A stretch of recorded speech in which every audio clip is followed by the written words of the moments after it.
Yun na, magandang araw po sa inyo lahat. Welcome po sa Makapili TV. Hanggang kailan kaya tayo magtitiis dito sa COMELEC na every time darating po ang election period, hindi po nawawala yung agam-agam pagdududa dito sa COMELEC na to. So kahit siguro kahit sinong presidente or sinong administrasyon ang umupo sa gobyerno natin, hindi na siguro talaga maaalis yung mga agam-agam dito sa COMELEC. Tulad na lang na napansin dito ni Banat Bay sa sistema ng ginagawa ng COMELEC ngayon na pag kaalyado ng administrasyon, ang bago nilang kumilos sa pagsuspinde ng mga kandidato. Pero kapag kalaban ng administrasyon, napakabilis. Ano ba itong tinutukoy ko? So ito, panoorin natin si Banat Bay sa kanyang mga napuna tungkol dito sa COMELEC. So panoorin po natin. Alam mo, eto napuna ko lang ito kasi merong pong nirereklamo.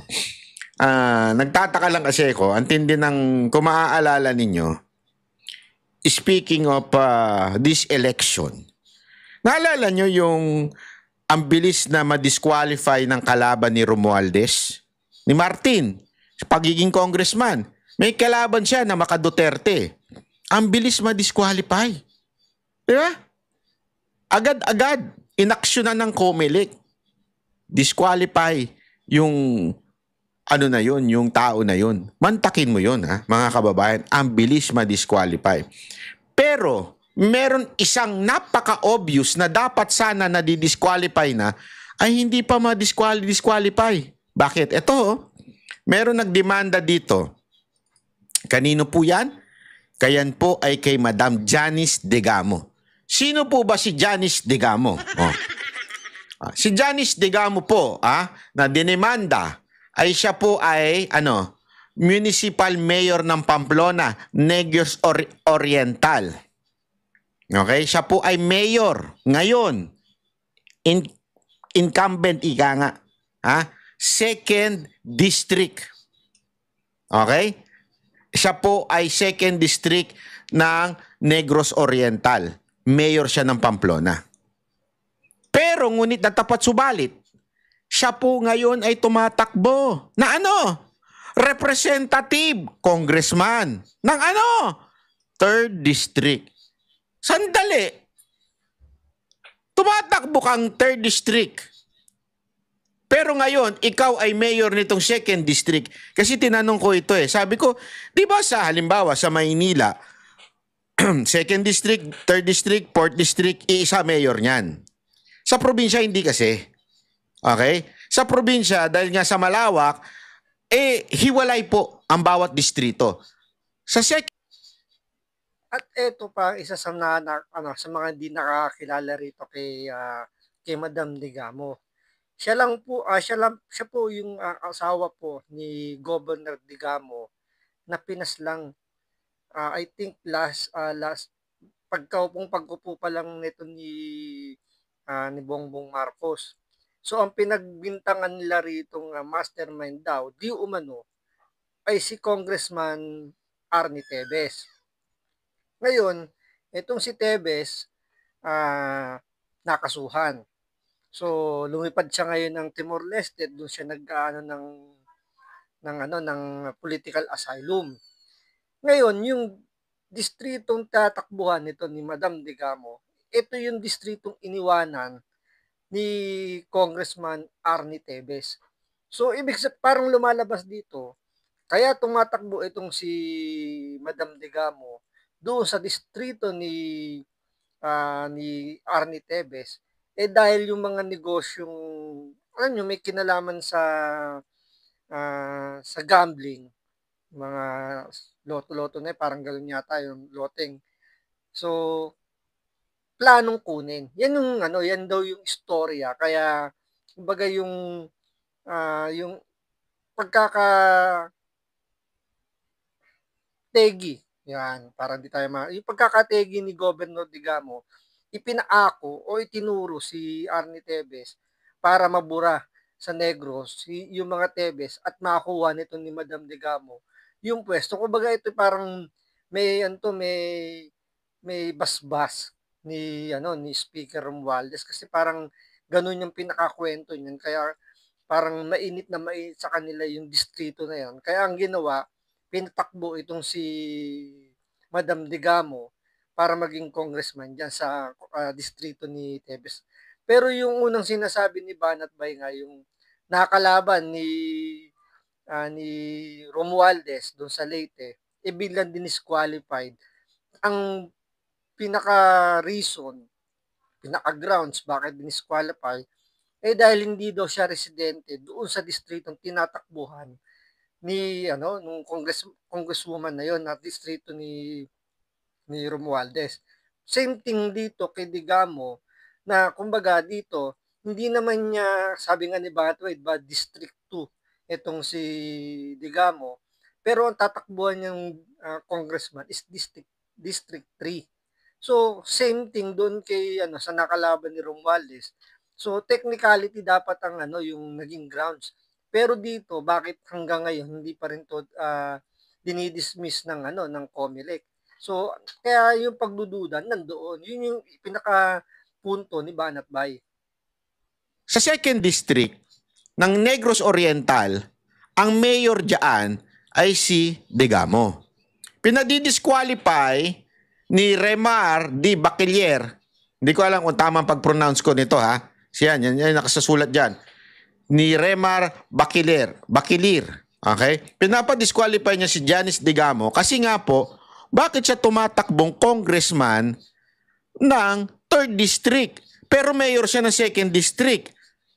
Ang tanong, kung mayor ka ng 2nd District, bakit pinayagan ng COMELEC na siya ay tumakbo sa 3rd District? Kaya ka nga naging mayor ng 2nd District ay dahil ikaw ay residente ng 2nd District. Hindi ka naman pwedeng mag-mayor ng 2nd District kung residente ka ng 1st District, 4th District o 3rd District. Ikaw ay mayor ng 2nd District, it is because you live in 2nd District. Kaya ka nga mayor eh. Nag-apply ka ngayon bilang kandidato ng 3rd District. So ibig sabihin, hindi ka kandidato, hindi ka residente ng 2nd District. Tama, mali? Kasi nag-apply ka sa 3rd District bilang congressman, representante. Kung ikaw ay nag-a-apply, ibig sabihin, kandidato ka ng 3rd District, therefore you should be living in 3rd District. Yun ang sinabi mo. 3rd District ka kumakandidato. So ako'y nakatira sa 3rd District. Kaya ako nga i-represent yung 3rd District. Bakit ka mayor ng 2nd District? Alam mo, Banat Bay, alam ko kung ano yung magiging panlaban nito ni Digamo. Dahil nga maraming pera yan, marami yung bahay, marami yung property diyan. So, ang tingin ko diyan, meron niyang bahay sa 3rd District.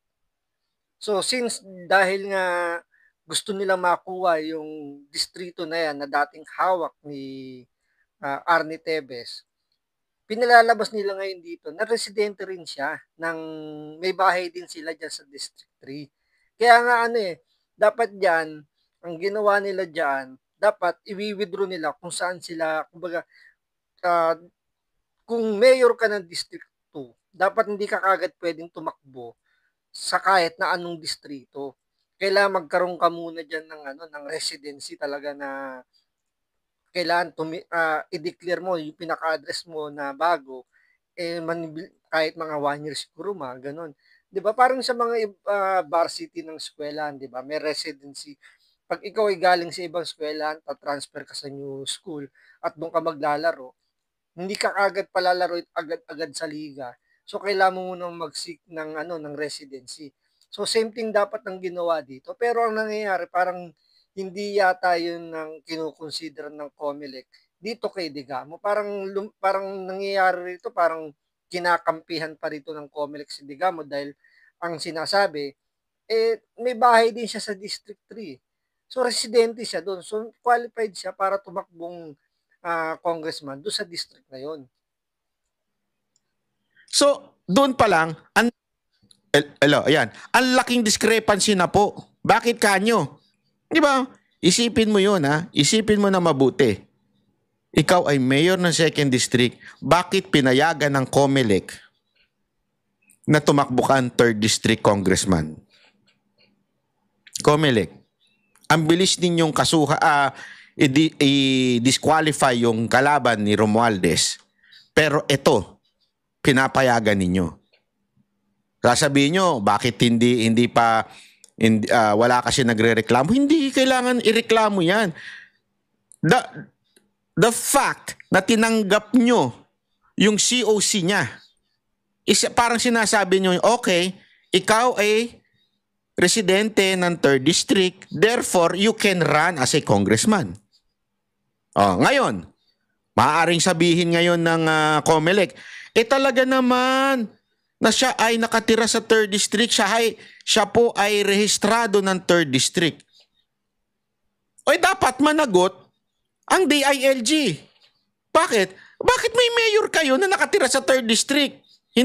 Pwede ba yun? Pambihira naman. Isipin mo pinayagan mo, tumakbo siya na congressman sa Quezon City. Pinayagan mo. Kasi sinasabi mo ngayon, parang gano'n na sinasabi ng Comelec, kaya nila pinayagan tumakbo taga Quezon City naman pala talaga yan. Rehistrado siya nasa dokumento, rehistrado siya ng Quezon City. Bakit hindi tanggalin ng DILG etong si Digamo na siyang mayor ng 2nd District? Ba't hindi niya sabihin, taga 3rd District ka pala bakit ka mayor ng Maynila? Halimbawa lang ikaw pala nakatira sa Quezon City. Bakit ka mayor ng Maynila? Pwede ba yun? Nakatira ako sa Quezon City tapos magme-mayor ako ng Maynila. So, dito, kahit saan mong anggulo tignan, may problema. It's either ang Comelec o ang DILG. Di ba po? Ang linaw po niyan. Hello, Comelec, ano ginagawa ninyo? Sa tingin ko, ang may problema dyan, Comelec. At sa tingin ko, ang ginagaya nilang senaryo, yung kay Erap. Diba? Si Erap naging mayor ng Maynila. Naging mayor din ng San Juan. So, tingin ko, yun yung ginagamit nila o gagamitin nitong mga trapong politiko natin dito. Yung mga mambabatas natin, mga politiko, local government, or mga especially local government, ganyan, di ba? Yan yung ginagamit nila ngayong mga parang jurisprudence na yan. Bakit si Erap naging mayor ng San Juan, naging mayor ng Maynila? So, siguro, may mga technicality, siyempre, may mga abogado yan. Talagang ipipilit yan. Pero ang pinakapunto rito ni Banat Bay dito kasi, bakit yung kay Romualdez? Automatic, dinisqualified kagad nila yung kalaban ni Romualdez nang parang ganung kabilis na lang nilang hinusgahan. Unlike dito kay Digamo, parang ang nangyayari rito, parang niluluto pa na baka pwedeng makalimutan na lang or paabutin pa hanggang eleksyon at bahala na dun sa kung anumang division yung hawak nila para resolvehin yung problema na to. Hindi. Anong eksena yan? Anong ano yan? Ito ay malaking kalokohan, di ba? Mga kababayan, ito ay isang halimbawa na malaki ang problema natin. Bakit? Itong Comelec, medyo, ewan ko, mukhang merong kinikilingan Ako minsan hindi nabibilib doon sa yung patawag nila sa mga vote buying. Namimili Ito malinaw na may problema. Mantakin mo mayor ka ng kabilang distrito, tapos bigla kang tatakbo sa congressman ng ibang distrito. Ang laking problema nun. Comelec, gising-gising naman po tayo. Ano to? Lokohan na po ba ito? Eto pa. Aside from that, may problema pa.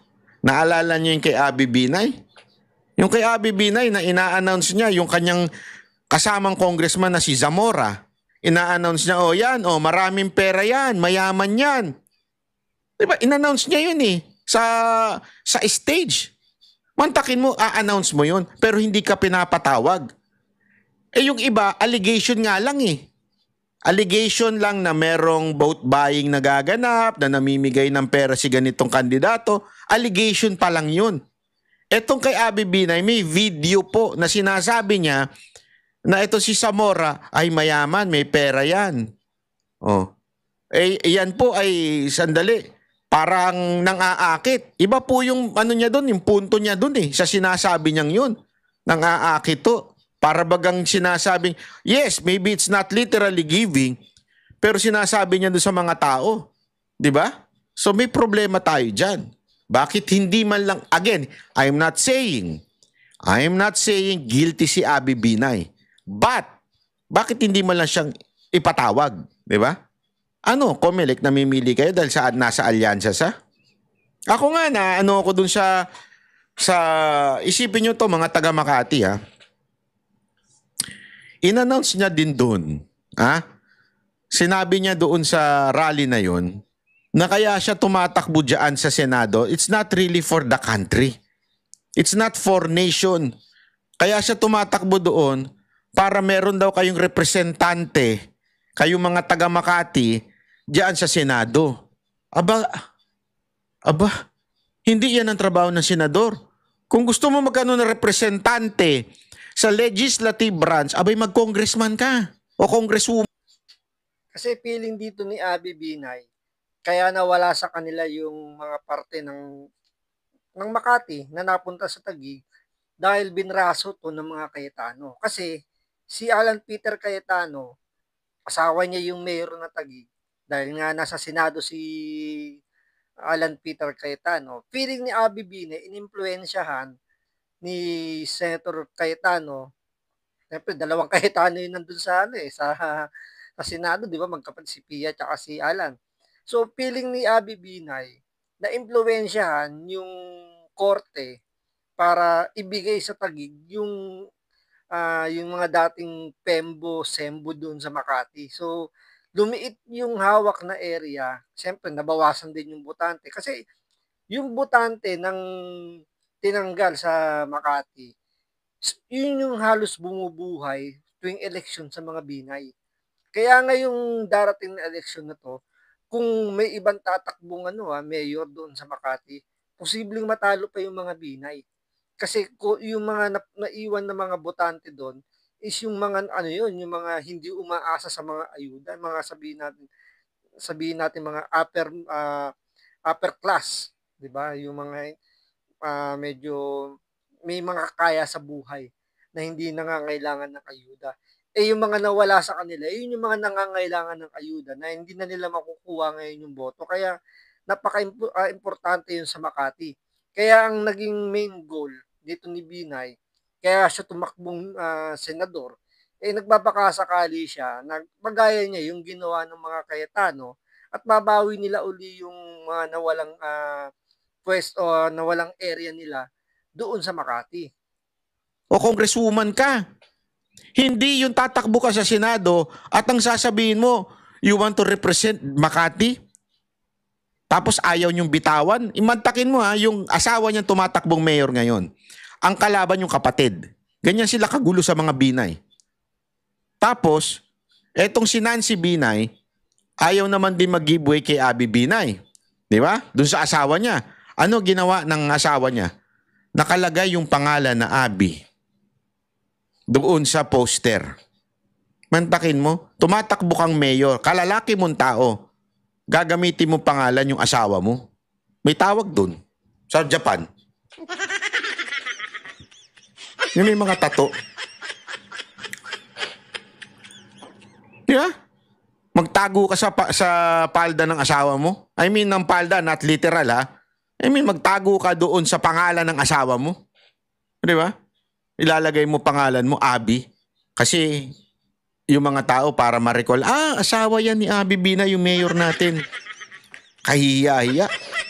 Hindi, akin kasi, wala namang problema kung mandidato ka Pero kung mandidato ka, because ikaw ay may magagawa sa lugar ninyo, o di kaya meron kang credential that will somehow sapat para ikaw ay ibotong mayor.